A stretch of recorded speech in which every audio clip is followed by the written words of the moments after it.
17 শ্রেণীর মানুষ মুসলিম হয়েও জান্নাতে যেতে পারবে না। 1. হারাম খাদ্য ভক্ষণকারী জান্নাতে যাবে না। নবীজি সাল্লাল্লাহু আলাইহি ওয়াসাল্লাম বলেন, যে দেহ হারাম খাদ্য দ্বারা লালিত পালিত হয়েছে তা জান্নাতে প্রবেশ করবে না। সুনানে বাইহাকি 5520। 2.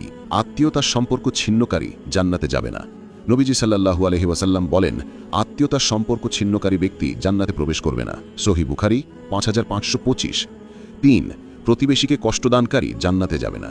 নবীজি সাল্লাল্লাহু আলাইহি ওয়াসাল্লাম বলেছেন, যার অত্যাচার থেকে প্রতিবেশীরা নিরাপদ নয় সে জান্নাতে প্রবেশ করবে না।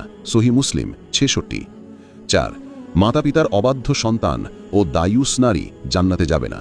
নবীজি সাল্লাল্লাহু আলাইহি ওয়াসাল্লাম বলেন, 3 শ্রেণীর লোক জান্নাতে যাবে না। মাতাপিতার অবাধ্য দায়ুস, অর্থাৎ যে ব্যক্তি তার স্ত্রী, বোন প্রমুখ অধীনস্থ নারীকে বিপর্দা চলাফেরায় বাধা দেয় না, এবং পুরুষের বেশ ধারণকারী মহিলা।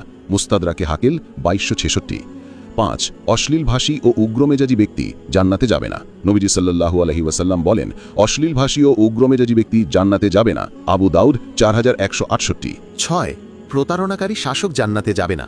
নবীজি সাল্লাল্লাহু আলাইহি ওয়াসাল্লাম বলেন, মুসলমানদের ওপর প্রতিনিধিত্বকারী শাসক যে সে তার অধীনস্থদের ধোঁকা দিয়েছে, সে যদি এ অবস্থায় মারা যায় তাহলে আল্লাহ তাআলা তার জন্য জান্নাত হারাম করে দেবেন। সহিহ বুখারী 6618। 7. অন্যের সম্পদ আত্মসাৎকারী জান্নাতে যাবে না। নবীজি সাল্লাল্লাহু আলাইহি ওয়াসাল্লাম বলেন, যে ব্যক্তি কসম করে কোনো মুসলমানের সম্পদ আত্মসাৎ করে, আল্লাহ তাআলা তার জন্য জাহান্নাম ওয়াজিব করে দেন এবং জান্নাত হারাম করেন। সহিহ মুসলিম 196। 8. খোটো দানকারী অবাধ্য সন্তান ও মদ্যপ জান্নাতে যাবে না। নবীজি সাল্লাল্লাহু আলাইহি ওয়াসাল্লাম বলেন, উপকার করে খোটা দানকারী, মাতাপিতার অবাধ্য সন্তান, সর্বদা মদ্যপানকারী, এই 3 শ্রেণীর মানুষ জান্নাতে প্রবেশ করবে না। সুনানে নাসাই 5577। 9. চগলখোর জান্নাতে যাবে না। নবীজি সাল্লাল্লাহু আলাইহি ওয়াসাল্লাম বলেন, চগলখোর জান্নাতে প্রবেশ করবে না। সহিহ মুসলিম 115। 10. অন্য পিতার সঙ্গে সম্বন্ধকারী জান্নাতে যাবে না। নবীজি সাল্লাল্লাহু আলাইহি ওয়াসাল্লাম বলেন, যে ব্যক্তি জেনে শুনে নিজেকে অন্য পিতার সঙ্গে সম্পর্কিত করে, অর্থাৎ নিজেকে অন্য পিতার সন্তান বলে পরিচয় দেয়, তার জন্য জান্নাত হারাম। সহিহ বুখারী 6269। 11. গর্ব অহংকারকারী জান্নাতে যাবে না। নবীজি সাল্লাল্লাহু আলাইহি ওয়াসাল্লাম বলেন, যার অন্তরে অনুপরিমাণ অহংকার রয়েছে সে জান্নাতে প্রবেশ করবে না। সহিহ মুসলিম 131। 12. রাসূলুল্লাহ সাল্লাল্লাহু আলাইহি ওয়াসাল্লামের নাফরমানি জান্নাতে যাবে না। নবীজি সাল্লাল্লাহু আলাইহি ওয়াসাল্লাম বলেন, যে আমার আনুগত্য করে সে জান্নাতে যাবে, আর যে আমার নাফরমানি করে সে জান্নাতে যেতে অস্বীকার করেছে। সহিহ বুখারী 6737। 13.